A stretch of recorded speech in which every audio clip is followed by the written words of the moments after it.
guys, this is Stacey. I'm Lois. And this is Whose Girl Are You? And today we're going to attempt to talk about our name for our podcast. And why we're doing it. Yeah. Trying to figure out why we're doing it. We have decided to start a new podcast together, Stacey and I.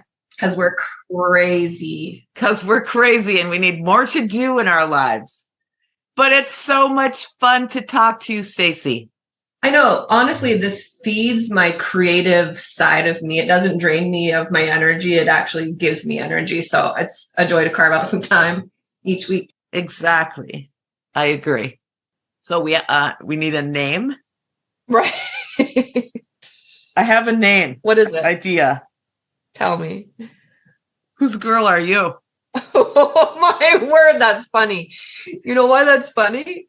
I was talking to actually someone that's flying out to Washington. She might actually be there now. She's from there. She lives out here.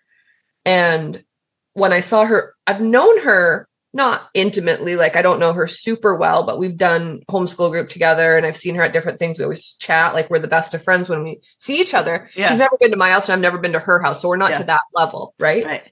But she posted flying to Washington to see my mom. My heart needs this or something. And I sat back and was like, so I started texting her Facebook Messenger. And I said, I thought you were from New Hampshire. Yeah. Where are you actually flying to? And she says, Washington. I said, well, what part? Because I used to live out there. I know the area. And she said, little town called Farger Lake. And I said, shut the door. I said, I was just there. I just drove. And she said, it's not actually technically considered a town because it's not big enough to have a post office. I said, well, they have a store. Yeah. And so I asked if she knew you and your husband. And she said, yes, I do. And because it's a small town up in that area. Yakult, Farger Lake, all that. Yeah. And so she and I were like then bantering back and forth a little bit. So because I was like, well, who are your parents? Okay. And she told me that. And then she texted back, whose girl are you? With a bunch of like laughing faces. This was literally an hour ago. Oh, that's hilarious. Actually, God was setting it up for me. I have to look at it actually, because it's kind of funny. She says, whose kid are you? Laugh, laugh, laugh. That question gets my husband a little heated sometimes because he's always like, you don't know them because she didn't marry a Finn. So she's like, my husband thinks that we're such a weird people group that we're always trying to make these connections. Yeah. And I said, yeah, it's a weird little game we like to play. And I said, I wonder if other people groups do this. Yeah. And for anyone listening, we're all Finnish denomination, Lutheran background. And there's so much, I don't want to say intermarrying because that's not. No, it's not. It's not all of them. Well, not all of them. I mean, the vast majority of them are above board and legal. Nobody married their sister or. No, not like that. But second cousins and stuff. Anyway, this part will all be cut out. I should have just not interrupted.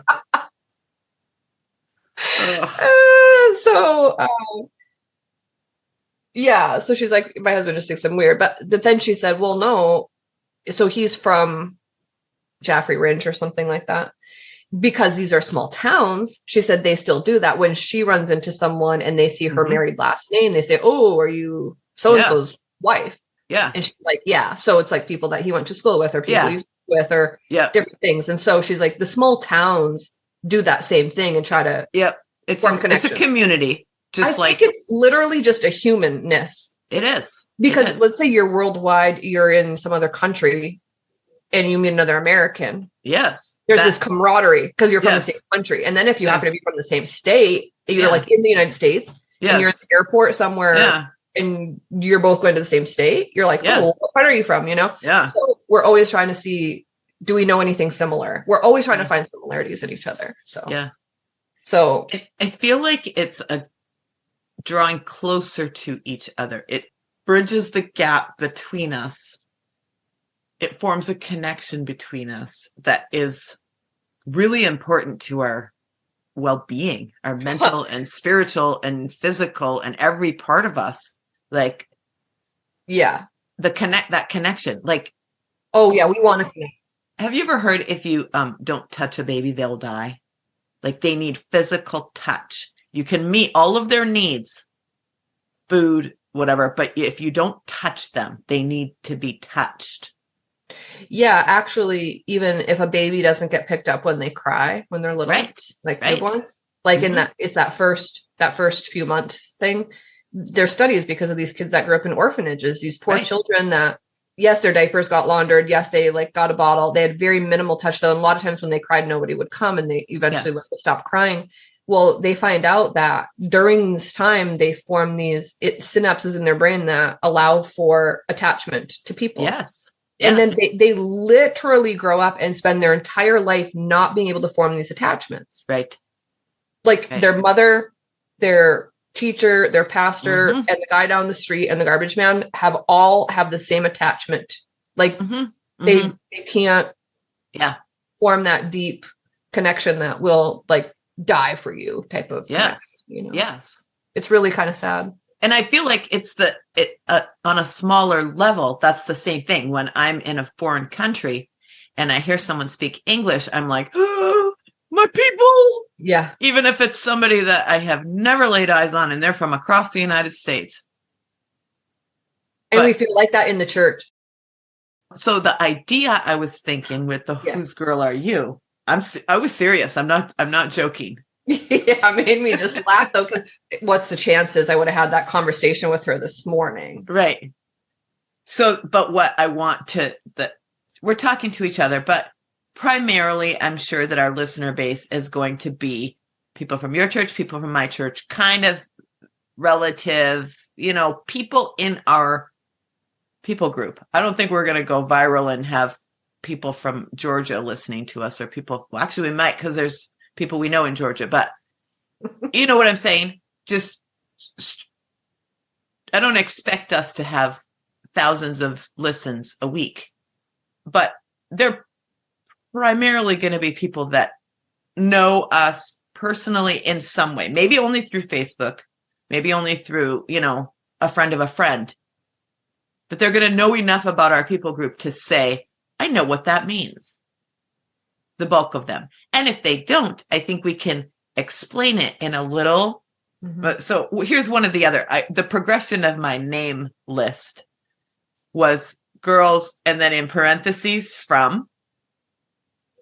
girls from up north with the U and the P capitalized. So that was my first thought for a name. Yeah. Girls from up north with UP. And then I was like, well, that was a week or whatever that I was mulling on that. That would be a cute sweatshirt. Yeah, it would. That's a good thought. And then the next thought was no east or west, or not east or west. So what I was thinking is there's a hymn, I don't know if it's a Bible verse. In Christ, there is no east or west. In him, no north or south. It's this, yeah, union of the body or whatever. Like no male, no female, no slave, no free. No, we're no Jew, no Gentile. Yeah. No Youper or Easterner or Westerner. We're all one in Christ. Yep. And then my next thought was, my progression from that is whose girl are you? We use that, and we use those relationships and connections to draw us together into fellowship. But whose girl are you? You're Christ's girl. You're God's girl. That's your real identity.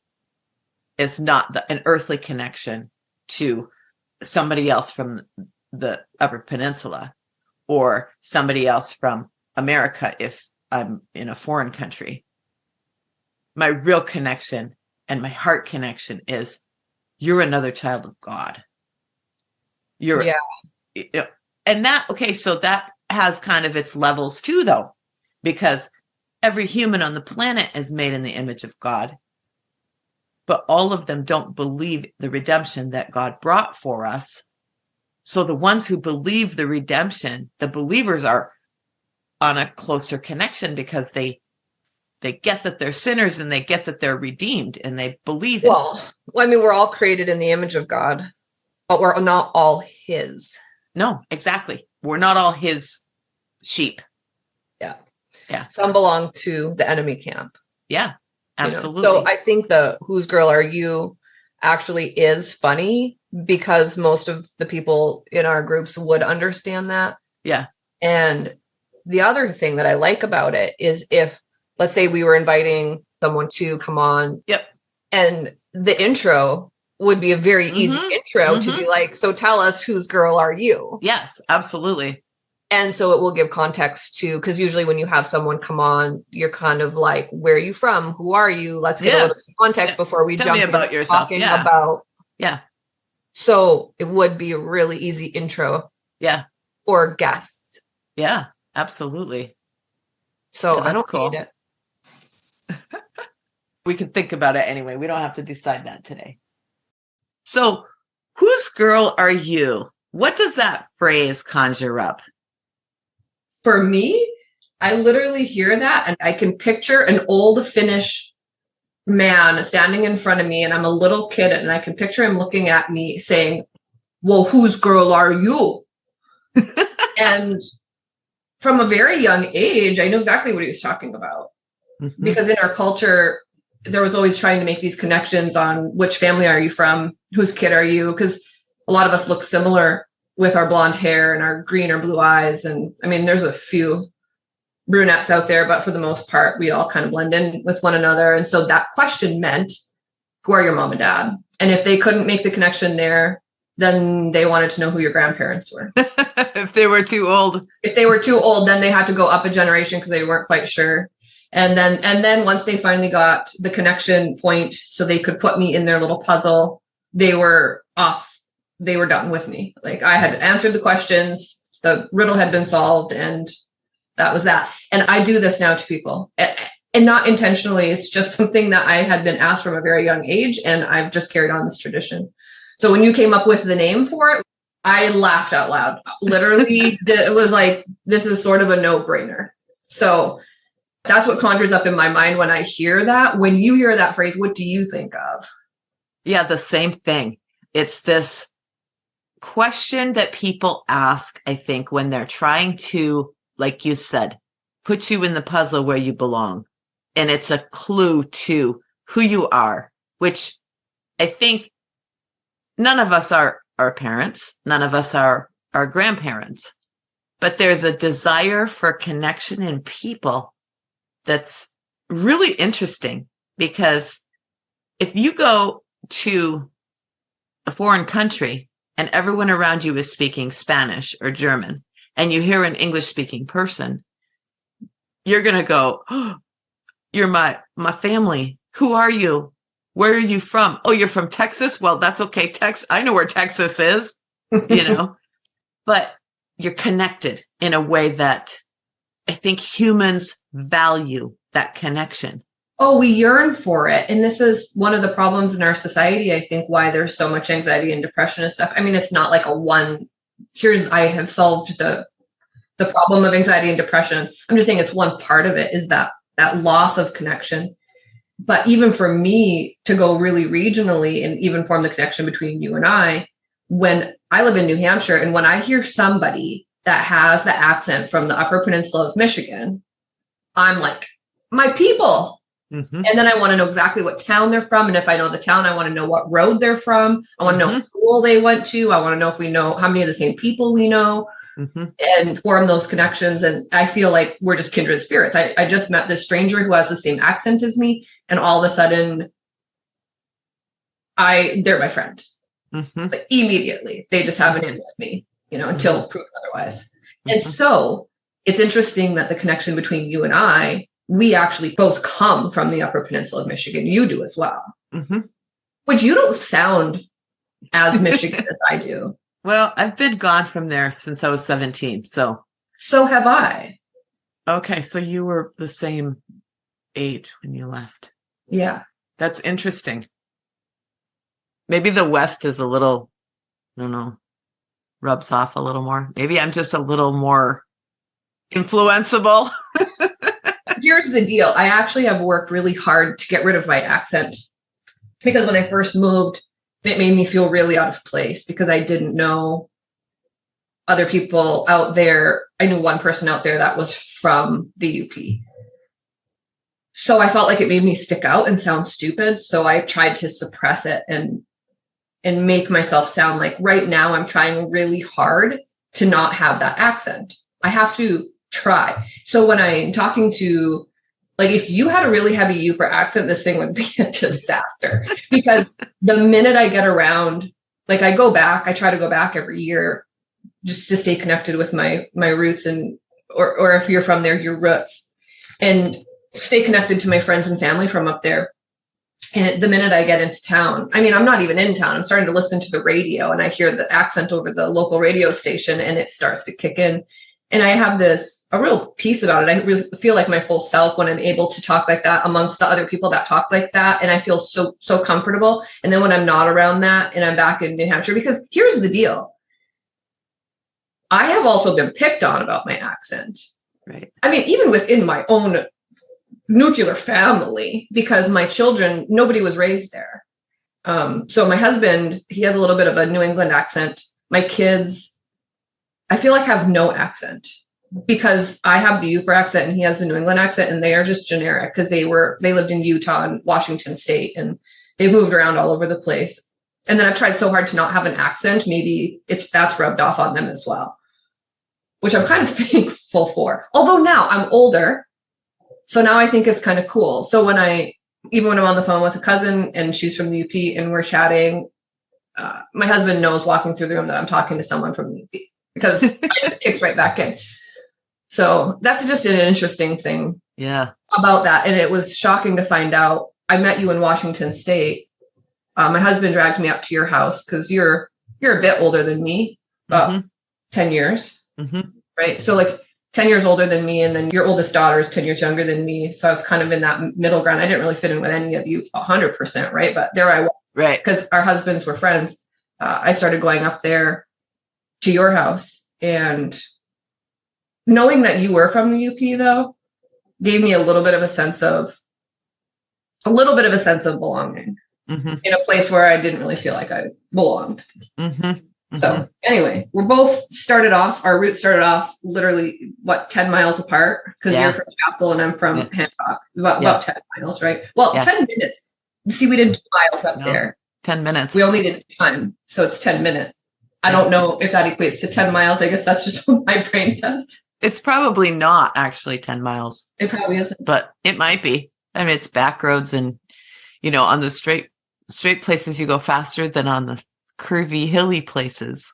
And you go faster where the cops aren't, you go slower where those pullouts are. Yeah, exactly. We're truly law-abiding citizens, I promise. I know, right? Here we go. We break the law. Oh boy. So Stacey. Yeah. Whose girl are you? I kind of already feel like I did it in a way, but both of my parents grew up in Upper Michigan. Their parents, my mom's parents came right off the boat from Finland, spoke full Finn. My grandfather on my dad's side also spoke Finn. His name was Felix, but my grandfather's on my dad's side was Felix, but we called him Jukka. I don't. His middle name was John. Is that John in Finn? I don't even know, because the Finn that rubbed off 2 generations down is basically a few swears and commands to like sit and stay and things like I don't know, like we're dogs. Yeah. So real Finnish descent. I mean, I haven't done an ancestry DNA thing. My daughter has done it, and so if my daughter is, I think she said she was 96% or 94%. I'm guessing I'm pretty high in my Finnish descent because there's only a little bit of mix on my dad's side in his like maternal grandmother, which I think still doesn't stray very far out of there. She's still Northern European or a little bit of that, a little Dutch, I think. But right. very vanilla as far as like I'm like the whitest Northern European descent. Yeah. So that's as far as my biological. That's whose girl I am. I come from those right off the Finnish boats, right into the heart of the UP. Miners, loggers, very hardworking. Salt of the earth. Poor, but maybe kind of creeped up into middle class at some point. Mm-hmm. Yeah. Still there. No.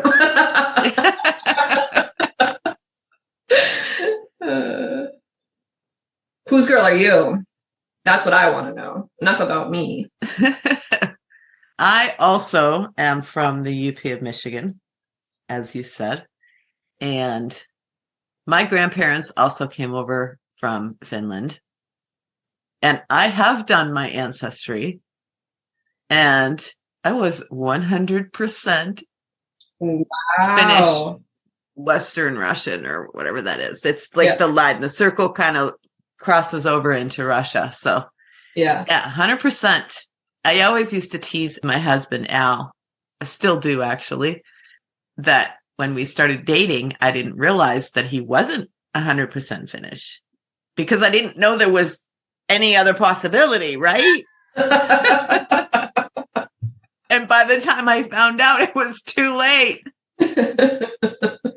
So he's not 100% Finn. So I have inadvertently diluted the blood a little, but I guess. That's good. We need to widen this gene pool already. I know, right? It's interesting though, because coming from the UP, don't you understand that you're raised in this incubator where everyone's pretty much the same. Of course, there's not everybody there is Finnish, but the population there is very condensed.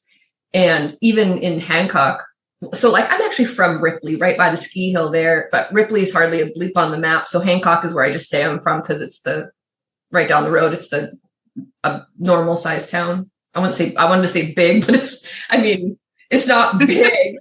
It's big for there. Okay, like so in that area, Hancock and Houghton are probably two of the biggest. That's kind of the epicenter of that area. And then it goes out from there. And still there's just a ton of little towns that kind of radiate around there. So I'm from Hancock, and the street signs in Hancock have English and then Finnish underneath them. And we have restaurants that are called the Suomi restaurant. It used to be Suomi College, but they changed it to Finlandia University. But Finlandia University, that was really poorly thought out. I know, right? It really was, because they sell so much FU gear because it's such a play on that. They finally made a rule that they have to somewhere on there say Finlandia University. They can't just put the initials of that on there. Right. I did find it pretty funny because right. Think about it. Anyway, so we have those kind of restaurants, or the Kaliva. I don't even think it's probably pronounced different in Finn. Yeah. Just a lot of Finnish heritage, like very, very, you don't realize when you're living there, you just think that's how the world is. Right. Until you leave. Yeah. But then you leave and then we go to Washington, and all of the churches and people we're hanging out with there are still the same. Right. Right. So I have to clarify something that I just realized. I was actually born. Do you know where I was born? I don't know where you were born. Where were you born? I thought you were. I was born in the old hospital in Hancock. That's now a bunch of office buildings. Right. Yeah. I was born in Detroit. Oh, you troll. I had no idea, you poser. I was 2 when we moved up north. Okay, I'll allow it. It's my family were both from up there. My mom grew up in Ewan, and my dad grew up on Pilgrim Hill. Okay, so if we want to get technical, my dad was actually born outside of Chicago. That's worse than Detroit, I'm telling you. But his family moved up to the UP when he was just a little boy. Yeah. So he did all his growing up years there and went to school there, got married there, whatever. So. Yeah. That's so funny. That connection is so important, though. We just long for it and we look around for it in everything that we do. And we have this from childhood because we chose Whose Girl Are You? Because we long for connection with people, even total strangers. We'll find, like, do you like the color blue? I like the color blue, you know? Well, if you're 5. You know what I'm saying, though? Yeah, I know what you're saying. I'm teasing you. There you go. So, like, what's your favorite color? And I hope it's the same as mine. yeah. Or I hope I at least like the color that's your favorite color. Because it brings us into some kind of commonality. Yeah, liking the same things, whether it's just liking how something looks or liking what you do. Oh, you like to climb trees too? Oh, you like to shoot guns too? Mm-hmm. Mm-hmm. That's why all my friends were boys. Listen to my examples. I had cousins that would beg, please play Barbie dolls. Fine, I'll play Barbie dolls for a little bit if you'll go outside and play tag when we're done. Yeah, right. Freeze tag. Yeah. Chinese freeze tag. I don't know if that's even socially acceptable anymore. I don't know why they called it Chinese. It had nothing to do with Chinese. It was just when you got tagged, you had to stand there with your legs spread. And in order to get unfreeze, the person had to like climb underneath your legs to unfreeze you. Right. Right. I don't know if they still play that. Yeah. I loved that game. I had grass stained pants all the time. Yep. My kids were constantly grass stained. My mom would get so mad at me. If they weren't grass stained, there was holes in them. That's what I was going to say. She'd sew these patches. They were just iron on. No, they weren't sewing. She didn't sew really a lot, but she would iron on these patches. So she actually got to the point, this was how bad I was as a kid. She got to the point where she would iron on the patches before she even let me wear the pants. Like brand new pants. Like on the inside, they were iron. She would flip them inside out, iron on these patches to like reinforce the knees and then be like, there you go. Mm-hmm. And then I also had play pants and school and church pants. Mm-hmm. That you couldn't wear climbing trees. When you got home from church or school, you took those clothes off and then there was separate play clothes that I had to wear because I destroyed everything. Mm-hmm. Mm-hmm. You know, girls that play with dolls don't probably do that. These were the days before having holes in your pants was socially acceptable. Right. You didn't pay big money for holes in your pants. I think that's starting to phase out. The holes in the pants. Yeah, I think so too. I think it's less common than it was. It'll come back. Everything. I know. In 10 years. That's the one beauty about getting older that I love looking back. People think there's these new styles and these kids are wearing white tennis shoes and ripped jeans or baggy. Now the baggy jeans are coming back in and I'm not doing it. I'm not doing it. Like I've been there, done that. I'm sticking with these leggings. I have found a thing that's comfortable, that is acceptable, and I'm probably going to wear them till I die. I'm going to just wear leggings and hoodies. That's just my uniform now. If you can get them. Leggings? Well, I mean, are they going to like quit making them if they quit selling them? Well, now you scared me. So I'm going to get off this podcast and I'm going to go order 10 pair in every size in case I get fatter or skinnier. And then I will be set for life. Highest quality. You're gonna have a suitcase in your closet that's leggings, brand new leggings, all black, every size. I'll be set. I don't know. It's just something I think about. Like, it seems like leggings they would sell for like exercise gear if nothing else, like sort of like lounge pants. A lot of people wear them for lounge pants, even if they're not wearing them in public. Oh, my favorite. I love when they came out with athleisure wear. Mm-hmm. That was my jam. Yeah. Being more on the masculine side of the feminine species, I've always loved the whole jeans, hoodie, sneakers thing. So athleisure wear, now they've just upped my game. Now I can look like I'm going to work out. And I never work out, but I love looking like I'm going to work out because it's comfortable and it's cute. And I don't know, maybe one of these days I will. I mean, I have started working out, actually. Let me tell you this real quick. I found out that Netflix put out a made by Nike series on like these little workouts. And they're 10 minutes, I don't think they're any less than that. I think it's like 10 minutes, 30 minutes, 1 hour, different ones, blah, blah, blah. So I was like, I'm going to do this, beginning of the year, all of that.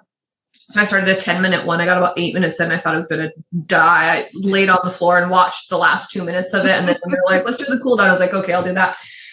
The second time I made it to 8 minutes, I fought through the last 2 minutes. I did finish it. And then the girl on the workout video had the nerve to say, well, that's a nice little warm up before you get started with your workout.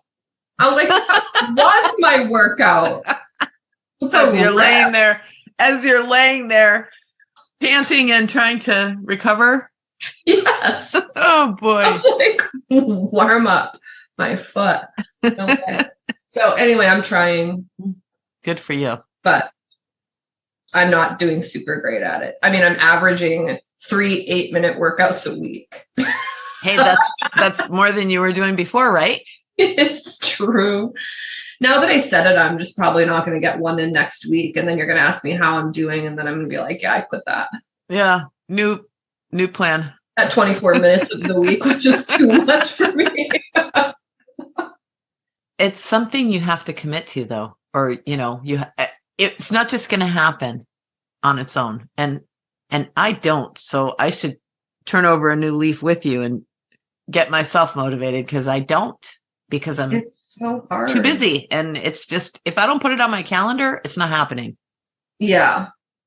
So I did put it on my calendar. That's what's funny about it. So I put it on my calendar for however many days a week. And how you can make your calendar send you a notification. So it would send me a notification that says time to work out in 10 minutes, like a 10-minute warning. Yeah. And then I could sit there for 10 minutes and be like, oh, finally. Where I could have been done with it because I'm only doing a 10 minutes, right? So by the time it went off, you could have just checked for the day. Some things never change. It's like when you're in high school and your parents are telling you, get up, it's time to go to school, get up and get ready. And you're just laying in bed, just dreading it, not wanting to get up. And you fall back asleep and they have to come get you again. And I'm like, I'm still that kid. I'm still that kid who's like, I don't want to do the thing that I don't want to do. But anyway, so going back to whose girl are you and talking about connection and like yearning for connection, I think this is one of the beautiful things about the body of Christ. And we're both believers in Jesus Christ. And it brings this unity. So people will find this too, if you are new to the faith and you find a church and you're like, these are my people. I mean, a lot of it's, is the worship style, like what you feel comfortable with, maybe what you were used to growing up, or the kind of stuff you tend to listen to. That kind of thing might make you feel more at home as well. But there's always, even if it's not a church that you normally go to, like I visited your church when I was just out there in December, which actually was the church I got married in. Oh yeah, that's right. Yeah. We're coming up 25 years at the beginning of March. Good for you. So I hadn't been back in that church in many, many years. So it was kind of strange to walk back into it. And it looked smaller than I remembered it. Yeah.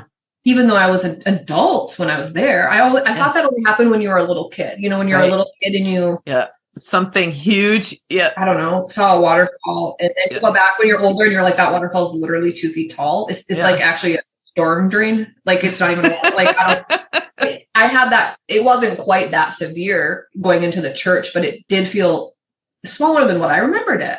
Yeah. It was kind of nice to be back. But the thing that brings the connection is, I know this is a body of believers that believe the same that I do. And so there's automatically a connection there where, he calls it the family of God. And it is, you become family. Family is where we find connection, which is why we do the Whose Girl Are You? Part of it is because we want to know, are we related?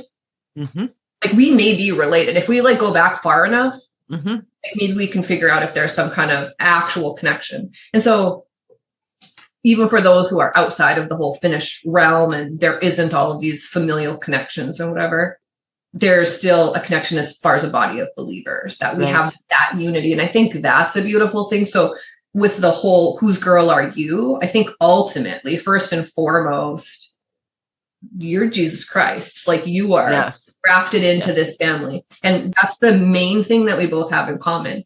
Even though as time goes on, and if people find it in their hearts to like want to continue to listen for some reason, then they'll find out we do not agree on everything. Right. Like not even close. Like Mhm. we're very, very different people, but we have the same genetic makeup background. Like we're both from Finnish descent, like pretty Mhm. close to your purebred, come to find Mhm. out. So like you're obviously better, but I don't know that I'm purebred. There's probably a little bit of a mix in there, but now I want to do my DNA test and find Mhm. I'll be You like, should. 98, shoot. But we have that in common. And I think that's the foundation of where Whose Girl Are You has stemmed from. Mhm. I mean, for one, we've been friends for decades already. Mhm. It's just Mhm. so crazy. I I remember know. my parents saying that when I was young, like, oh, I haven't seen that friend in 20 years. I was like, how? I'm only 10. Like, how have you gone 20 years without seeing a friend? Like, I can't imagine. Right? But now I understand that. Yeah. Do understand that because I don't get to see you. I've actually got to see you quite a bit lately because you came out and stayed with me for a little bit, and then I was able to come out and stay with you. Yeah. So, I mean, we're averaging like once every 6 months. Yeah. Now, but there was a period of time there for quite a few years between. I mean, I would probably 10 years, honestly. Yeah, probably. Because when I was coming out to the West Coast, I was going to Eastern Washington where my parents lived, not out that way. So, because that's another 3-4 hours west to come see you from where they were. Right. So I didn't make it. And I mean, East Coast, West Coast, if you're not from the United States, you don't realize that's a trek. Like it's a whole, even by plane, it's a whole day. Yeah. That you're going to spend trying to get out that way, like driving to the airport and waiting and flying and transferring. And it's hard to get a direct flight that far anymore. Right. They used to do it a lot. They used to do Boston to Portland, and it's hard to find those flights anymore. Right. I don't know why. I think a lot of the airlines have hubs in the middle. Yeah, I think that's exactly what it is. So as far as Whose Girl Are You, is there anything else you think of when you hear that? I think your point of ultimately whose girl you are is child of God. Yeah. God is my father. Christ is my brother. And I really am glad you brought that up. And that makes you my sister. That makes you my sister. Absolutely. You know what I love about when in the scripture where it keeps talking about all the different, like it uses that God the Father, the Son, Jesus the Son, brothers and sisters in Christ. You notice they don't talk about aunts and uncles in Christ, grandma and grandpas in Christ. It's all brothers and sisters. And I've always really loved that because what he does is take down that pecking order. Yes. Like it doesn't matter if this person's 20 years older or 20 years younger, we're sisters in Christ. It's an even playing field. And you can just have come into the faith today, or you could be in the faith for 50 years. You're both just sisters in Christ. You're not earning your way up. There is no, right. I mean, there's some pecking order, right? Of course, like we give more honor to the elders and the teaching, the teachers and the things like this, of course. Yeah. The apostles. Absolutely. Yeah. Yeah. But they don't themselves. No, it's just, Paul's like, you're my brothers. You're my sisters. You're not like, I'm an apostle now here, you're all down there on the next level. Yeah, no. If you're in a church where that's happening, run. You want the church to be a place where you're a family who serve each other. Yeah, exactly.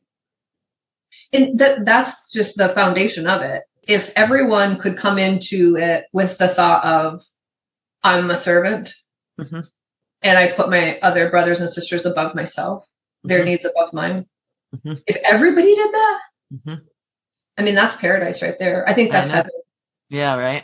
Where in heaven, there's no motives and there's no time constraints. And because I mean, we all fall into it sometimes, like, hey, get out of my way. It's my turn. Yeah. Yeah. I mean, it's human nature. But we want to try to stay in a place of servanthood to others. Yes, absolutely. But yeah, Whose Girl Are You should be interesting. I look forward to talking about topics that include some theology stuff. I'd love to talk about relational stuff. And there's anything that comes up, music. We talked about just yesterday, it came up. We should talk about Mean Girls because some of these girls in middle school and high school, they are mean. And why are they mean? I don't know. Can I think back even far enough to how that was?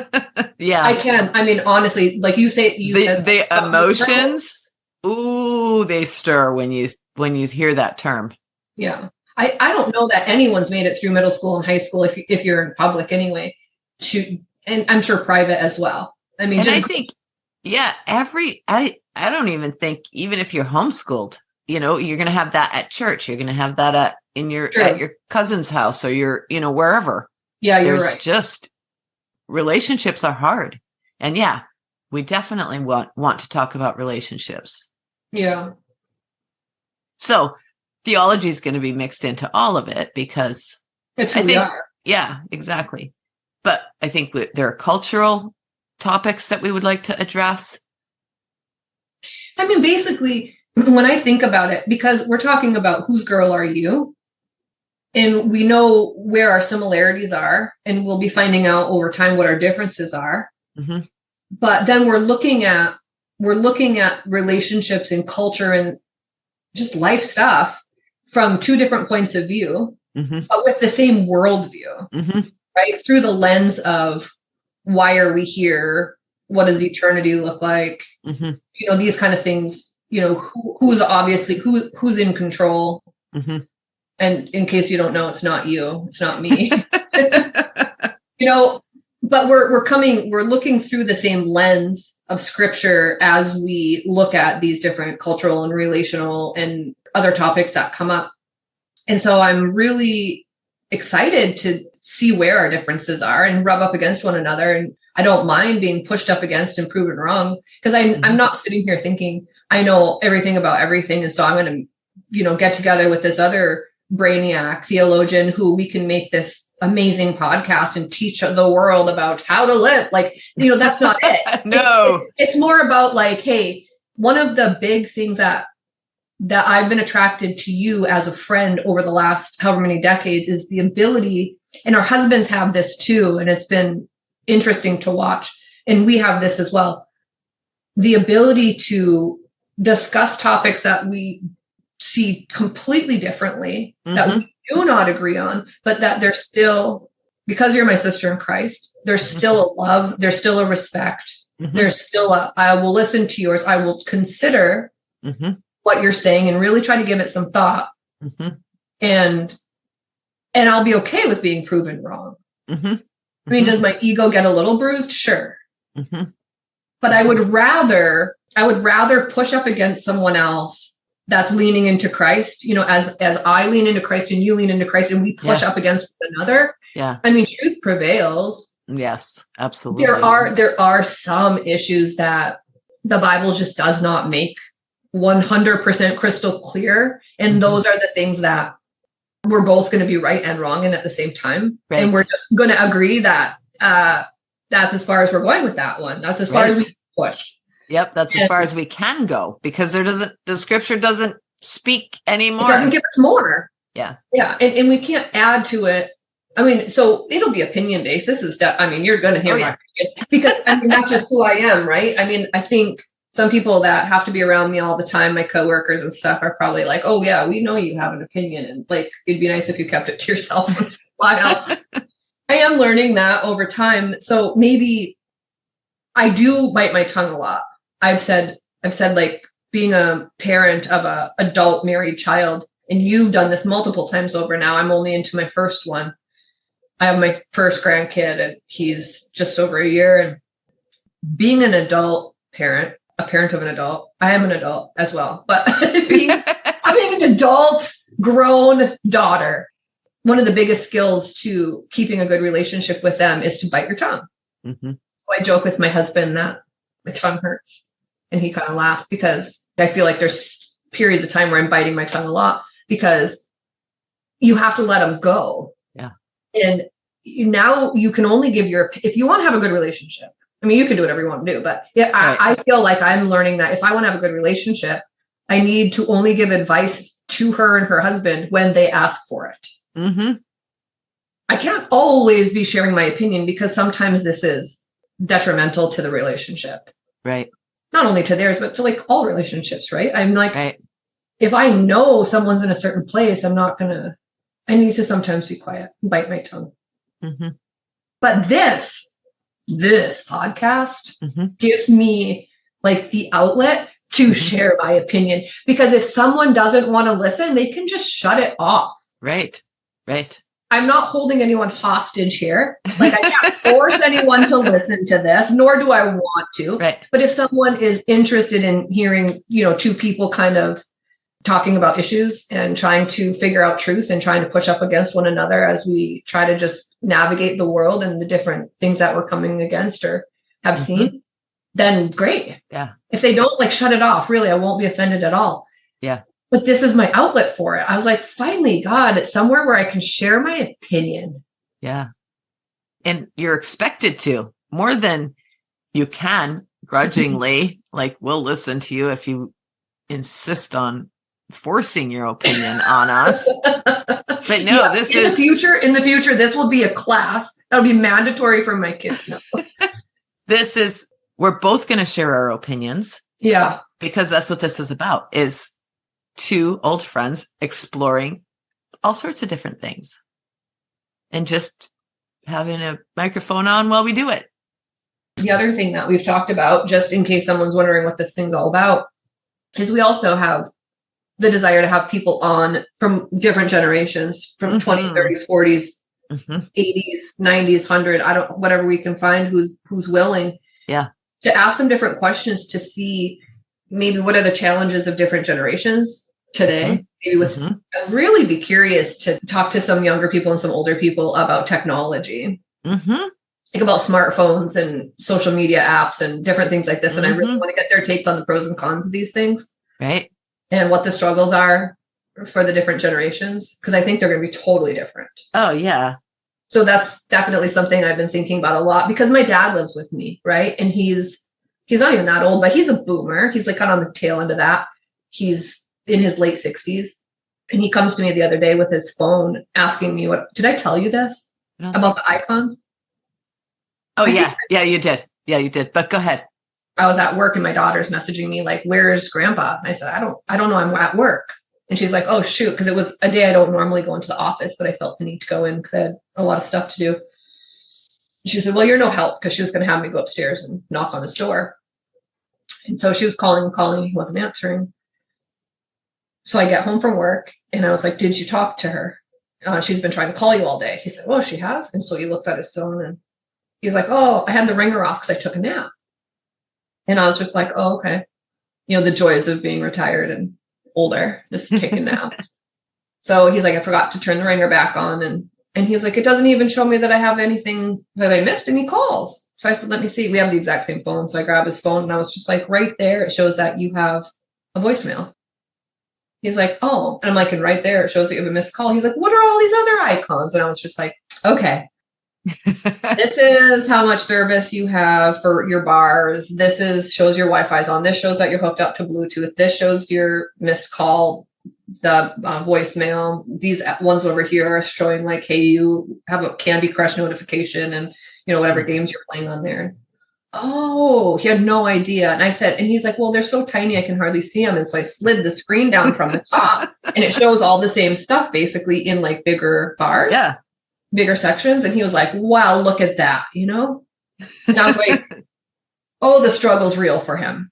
Yeah. And he wants to know how to navigate this and stay in touch with people and respond to things. And he's learning and he keeps learning, but I know he gets frustrated sometimes. And he just wants to chuck the thing in the trash. Yeah.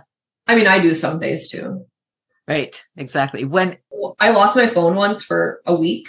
This was back before I was working. And it was the greatest week of my life.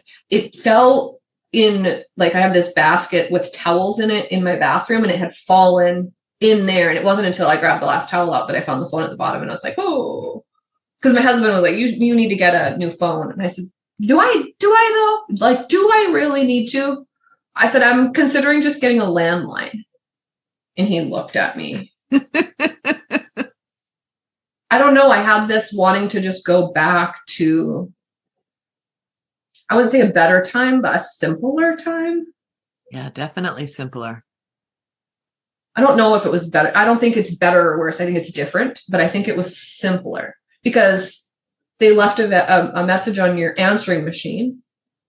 And when you were done doing whatever you did, you came home, you listened to the message. And if it was too late or whatever, then it was too late. And if it was a reason to call back, you called back. And if they didn't answer, you left it on their answering machine, and everyone just went about their life. You only had your landline, and you didn't even have call. Like if someone else was on the line, you got the busy signal. There was no like, oh, hang on, I got to switch over. If I was on the phone, you're just on the phone. Nobody was interrupting you. Mm-hmm. Right there. And now it's almost like hard. I was talking on the phone to a friend last night. We scheduled 2 weeks. Well, maybe not 2 weeks ago, maybe 10 days ago. We scheduled a time to talk on the phone because her schedule is so busy and my schedule is so busy. And we decided that our relationship's important enough that we were going to do that because we had talked in so long just to catch up. But the whole time I'm talking to her, I'm in the middle of a thought and my phone's like, meh, meh, meh, meh. Like I keep getting text messages. Yeah. And I can't help but, then kind of look at them. And I was like, hang on, maybe if I just respond really quick, she'll quit texting me and I can keep talking. But she just kept texting and finally I was like, I'm on the other line. Yeah. And then back. But I got interrupted 3 times in this phone call that I had scheduled 10 days ago to catch up with my friend. And so I was getting a little annoyed. And it makes me think if I was back in 1985, I don't know, when did call wait? Actually, like 1990. Yeah. I could have been talking on my corded phone with my 100-foot cord. Hiding in the pantry. Yeah. And just talking and nobody, unless someone else in the actual physical residence needed to use that phone. You were set to just talk and no one interrupted you and no calls came through on the other line. And you got this undivided attention. I guess that's what it is. I don't like the being interrupted all the time. When I'm doing something, I want to be doing that. And it's the interruptions that bother me. So question, can you turn on Do Not Disturb and make a phone call?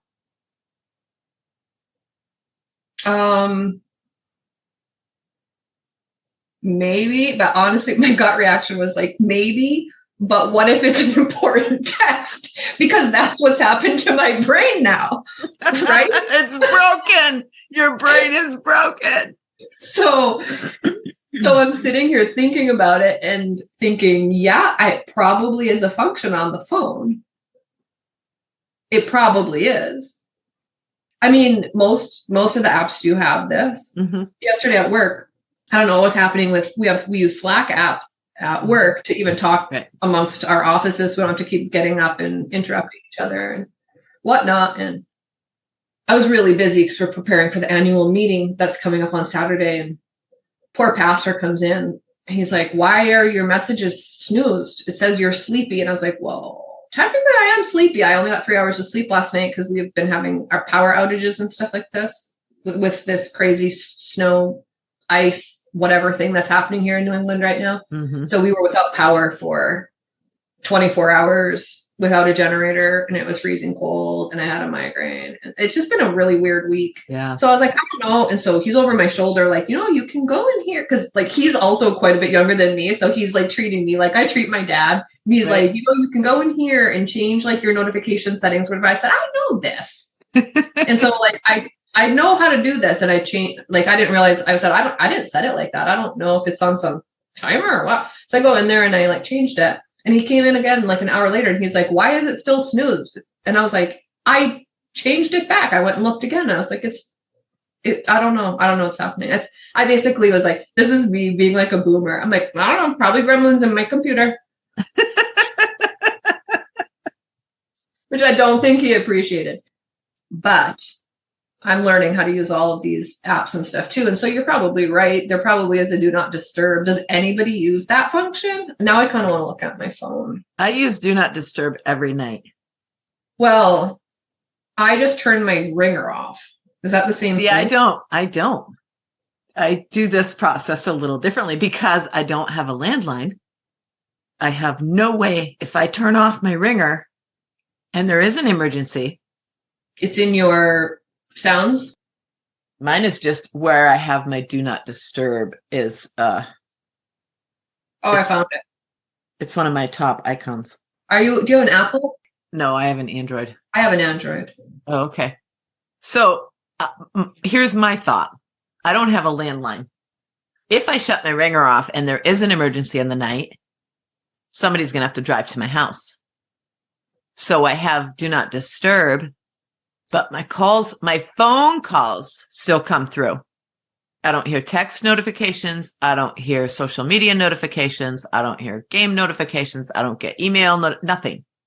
But ringer call, like phone calls will still come through. Interesting. So I just turn like my sound off and I don't hear anything like all night, but I also have a sound machine that's intense. Mm-hmm. Like I use a Sonos for a sound machine. That's 2 feet away from my head. Because my husband snores so loud. So maybe these notifications are going off on my nightstand. I just don't hear them. Right. Like I hear nothing. And I also sleep with one earbud in and an eye mask on. Like no one's getting a hold of me. So I was just going to ask you what kind of emergencies could possibly happen in the middle of the night that someone has to get a hold of you.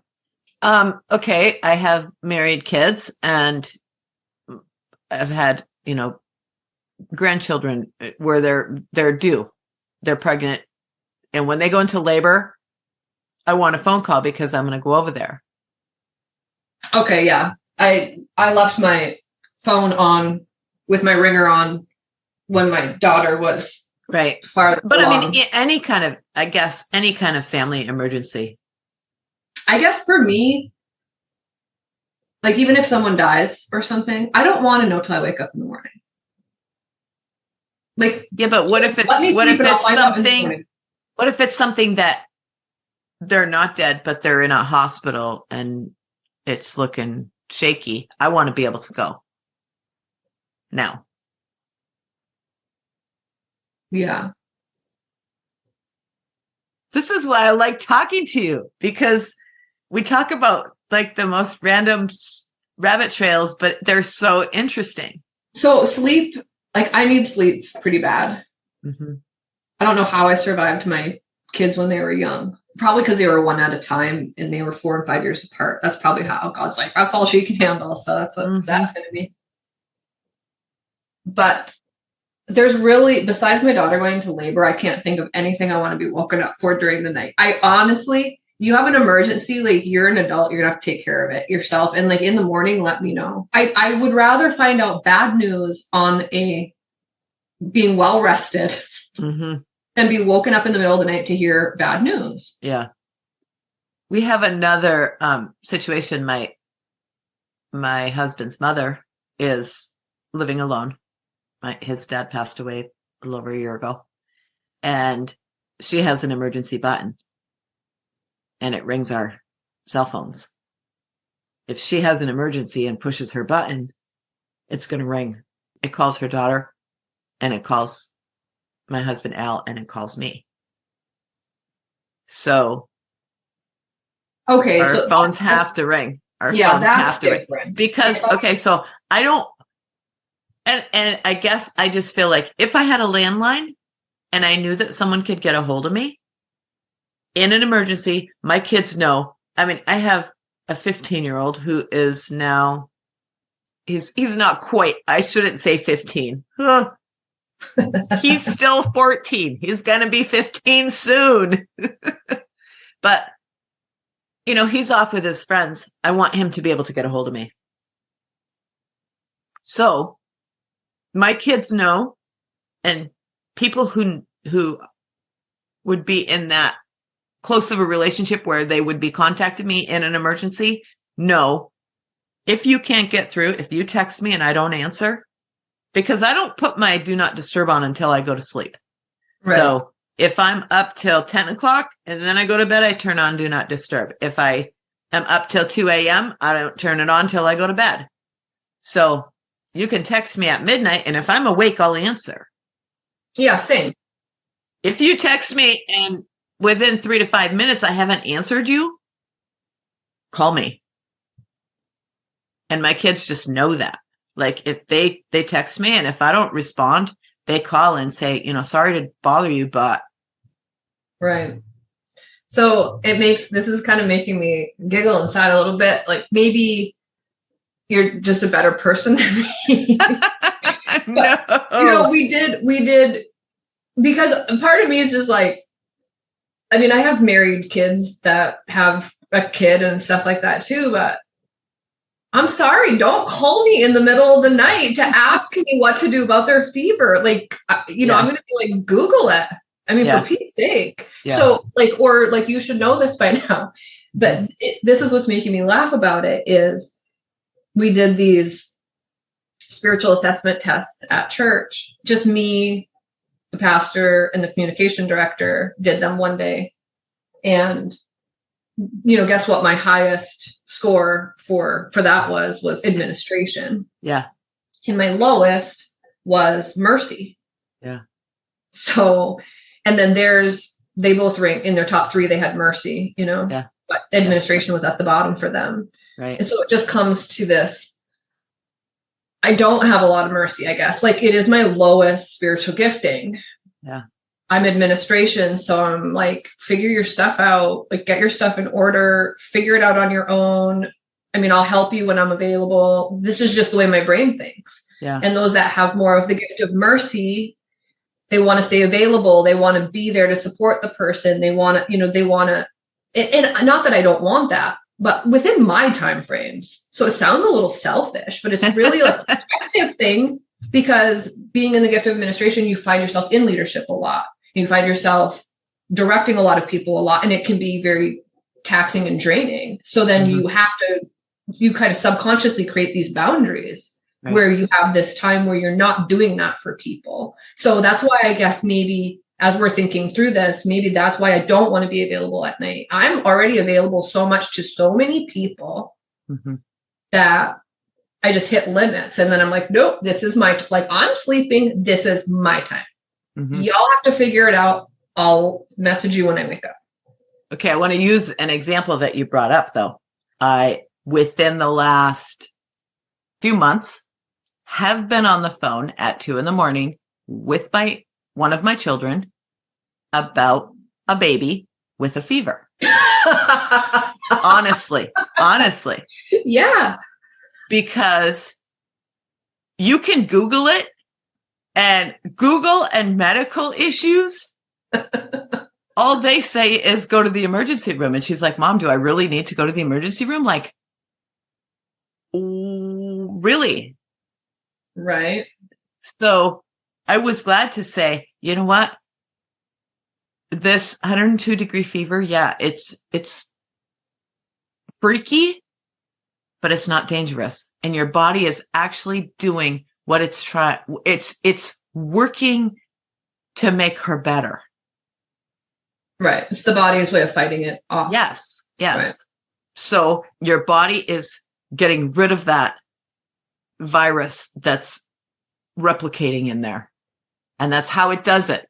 It's actually not even good to give for yourself or for others to give things that suppress that bring that fever down. Unless it gets too high. Unless it gets too, yeah. And so that's what you need to know is like, what is too high? Exactly. And that's exactly. So, I was glad. I don't know. I was glad to wake up with her, talk her through it, and tell her, hey, if you need me, call me again. I love you. And then go back to sleep. Love you for that. If I ever need something in the middle of the night, I know who to call now. You do. And you know who not to call. That's right. I mean, you can call all you want. I'm just not going to answer unless I'm up. Although I am old enough that I usually get up once, sometimes twice to use the bathroom in the middle of the night. Yeah.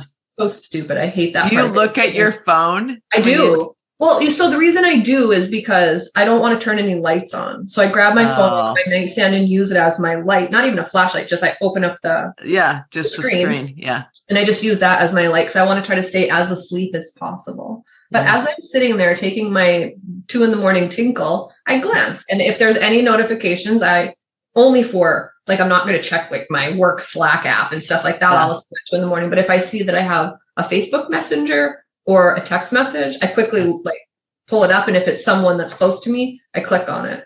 Yeah. And I want to see, sometimes it's just that they sent me a funny TikTok and I had already went to bed and I'm not going to look at that. Yeah. But if it's a question, there has been a few times where I've seen something in the middle of the night and actually went downstairs, texted the person back if they still wanted me to call, and then called them. I have done that in the middle of the night. And I'm willing to do that, but I'm already up, right?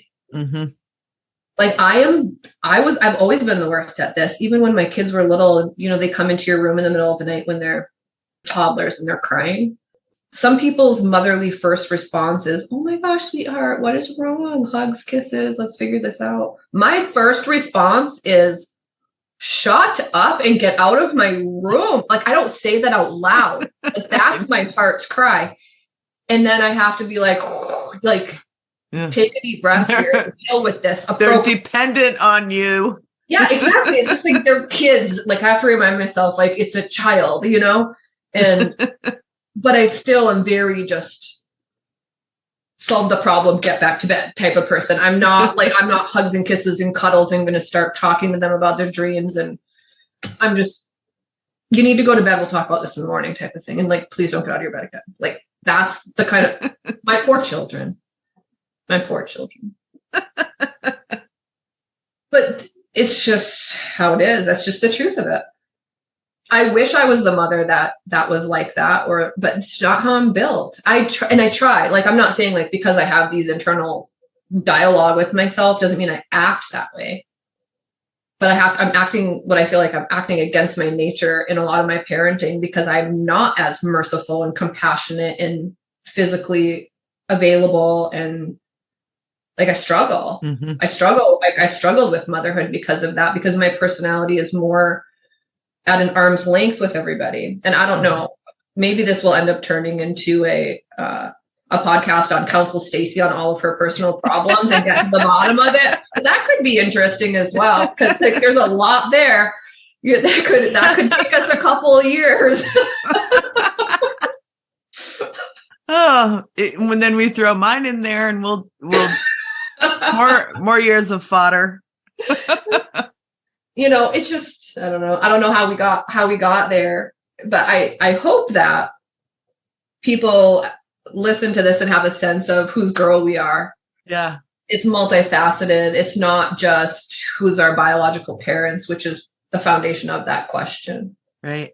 But that it just goes so much deeper, and that over time we can get to know more about other people through interviewing, and we can get to know more about each other, even though we know each other pretty well, but not as well as I think we're both can be slow to let people in. Yeah. So I think you and I are still like at that. We've been running a marathon in our friendship. We haven't raced into anything, and right. So I'm looking forward to it. Seeing where it goes and where God leads it. And maybe there's one person listening and they're just like so loving this, and that's fine. And maybe no one is. And I'm doing this for myself, right? For like my own self actualization and getting to know you better. And if that's what it is, I think that's going to be fun too. Yeah. That's a wonderful thing. Yeah. Even if that's what it becomes. I honestly am just really praying into it. And I do my own Bible studies on the side. And obviously all of that's forming like where I'm going on my path, where God's leading me. He leads step by step. He doesn't give you this floodlight that you can see 2 years into the future. He gives you a little lantern that lights your path, your next step, your 2 steps. And so right now in this first podcast, as we talk about why the name and who we are and where we're from and all of that, it lays a foundation for like, this is the beginning of the path, but I can't really say 100% where this path is going to lead. I just know that as I follow him and you follow him and we meet up together weekly, we just will see where he leads and trust that he'll work it all out in one way or another. And I do trust him to do that. Absolutely. We'll be back next week. Yeah. Take care. Bye. Bye.